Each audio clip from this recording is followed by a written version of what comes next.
Endowment ఆస్తులు దుర్వినియోగం అవుతున్నాయని మండిపడ్డారు మాజీ ఎమ్మెల్యే కరణం ధర్మశ్రీ. జిల్లా కలెక్టర్ ఆలయ భూములను ప్రైవేటు వ్యక్తులకు కట్టబెడుతున్నారని ఆరోపించారు.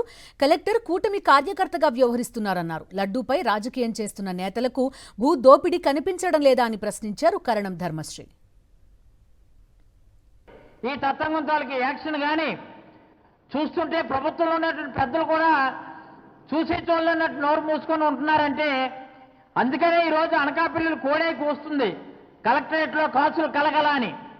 ఈ డబ్బంతా ఎవరు ఎక్కడికి వెళ్ళిపోతుంది, ఏమైపోతుంది? పోనీ ఇక్కడ ఉన్నటువంటి ఏ కలెక్టరేట్లో అని చాలామంది కలెక్టర్లని 30 సంవత్సరాల రాజకీయ సర్వీసులో చూసాం. ఎవరు కూడా ఇన్ని అభియోగాలు ఏ కలెక్టర్ గారికి రాలేదు.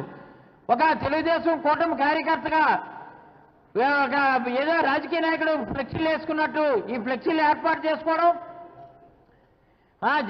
జనసేనకు సంబంధించినటువంటి కార్యకర్త చేత ఇలాగా ఫ్లెక్సీలు ఏర్పాటు చేసుకోవడం, అలాగే పల్లా శ్రీనివాసు అత్యంత సన్నిహితుడైనటువంటి మురళి తన భుజాల మీద చేతులు వేసుకోవడం ఆ మధ్య పేపర్లో అన్ని పేపర్లో కూడా చూసాం.